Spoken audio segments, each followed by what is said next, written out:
Hi everyone, I'm Lilian. I'm thrilled to be your new assistant here at Agent Plus Realty. There have been some important changes in how we conduct real estate transactions, and I'm here to guide you through these updates. These changes stem from a recent NAR settlement, which will take effect on August 17th, 2024. They're significant, and understanding them is crucial for staying compliant and successful in our industry. Topic 1. Elimination of compensation offers on MLS. Let's start with one of the biggest changes, the elimination of compensation offers on MLS. Traditionally, MLS systems have included fields where listing brokers could offer compensation to buyer brokers. This practice, however, has been identified as potentially problematic, leading to this change. Going forward, MLS platforms will no longer allow these compensation offers. This shift is all about promoting fairness and transparency. Without these offers on MLS, compensation will now be negotiated directly between brokers and their clients. For example, imagine you're listing a property. In the past, you might have added a compensation offer for buyer brokers directly on the MLS. Now, that's not allowed. Instead, you'll discuss compensation directly with your client. This ensures that everyone is clear about the terms without any misunderstandings. Topic 2, redefinition of cooperation. Next up is the term cooperation. While cooperation remains a cornerstone of MLS participation, its definition has been fine-tuned. Cooperation now focuses on the broader relationship between brokers rather than just financial aspects. This means we still work together to facilitate sales, but the emphasis is on collaboration rather than financial incentives. For example, even though compensation isn't listed on MLS, cooperation between brokers is still essential. You might work closely with another broker to find the best deal for your client, but now the focus is on achieving the best outcome rather than negotiating commissions via MLS. Topic 3, prohibition of non-MLS mechanisms. Another crucial change is the prohibition of non-MLS mechanisms for offering compensation. Some might have considered using alternative platforms to offer compensation, but this is no longer allowed. MLS systems cannot create, facilitate, or support any platform that offers compensation outside of MLS. This ensures that all transactions are handled transparently and that everyone plays by the same rules. Topic 4, compensation disclosure requirements. Transparency is the name of the game. From now on, all compensation details must be disclosed directly to both buyers and sellers. This is a significant shift because it means we need to be upfront about these financial aspects from the beginning. Full disclosure helps prevent misunderstandings and builds trust between all parties involved in the transaction. I know that's a lot to digest, but these changes are designed to make our industry more transparent and fair. In the next section, we'll dive deeper into how these changes impact offers of compensation and what that means for our transactions. Now that we've covered the basics of the MLS policy changes, let's talk about how these changes specifically affect offers of compensation and what this means for our day-to-day operations. Topic 1, reason for prohibiting compensation offers on MLS. First, let's discuss why these compensation offers are being prohibited on MLS.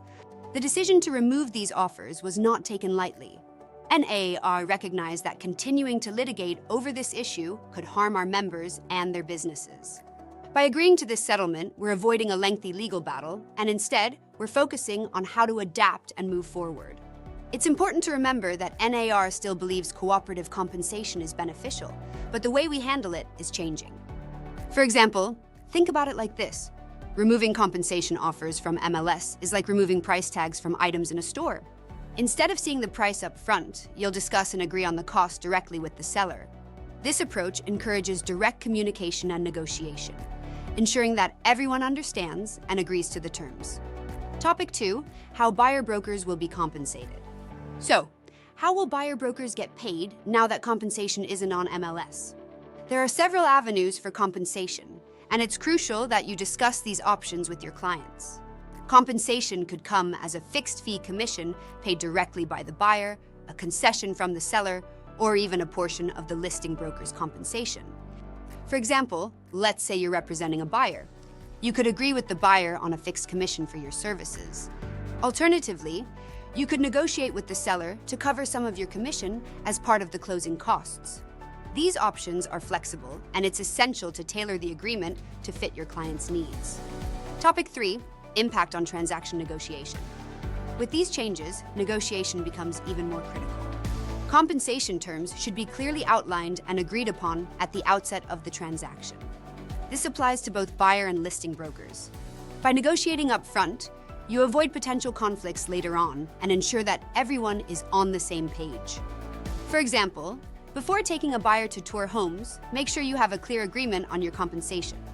This could be part of a broader buyer agreement, ensuring that both you and your client are clear about the financial arrangements.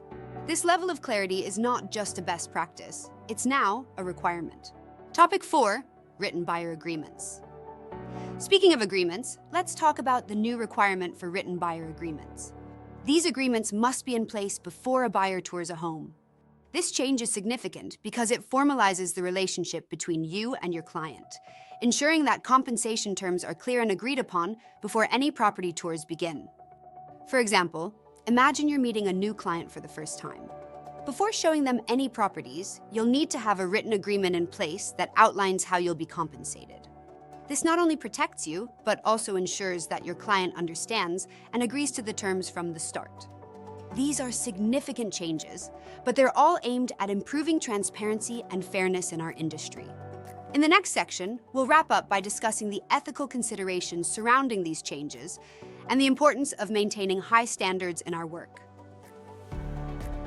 In this final section, we'll discuss the ethical considerations that come with these changes, particularly around steering and transparency.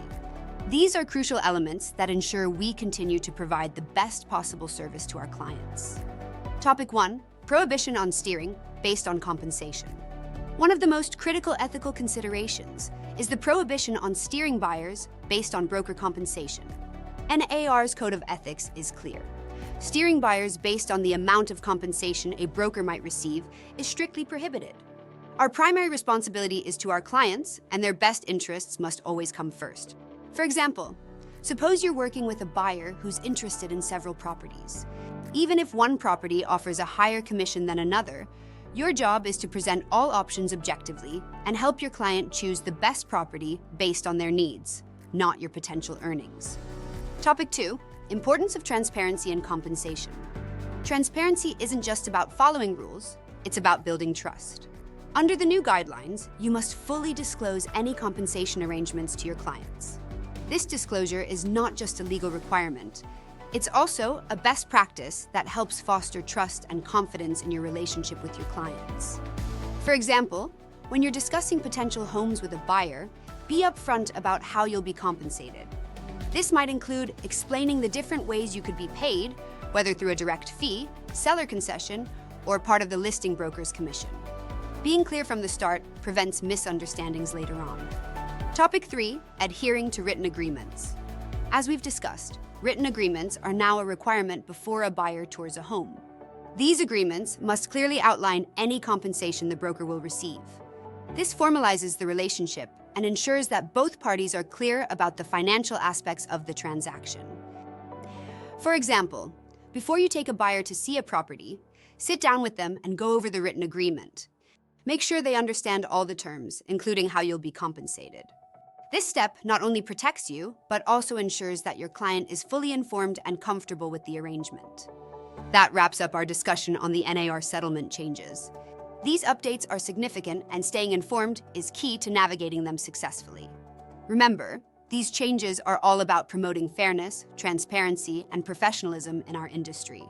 By adhering to these new guidelines, we can continue to provide exceptional service to our clients and maintain the high standards that are the hallmark of our profession. I'll be back soon with more updates and insights to keep you ahead of the curve.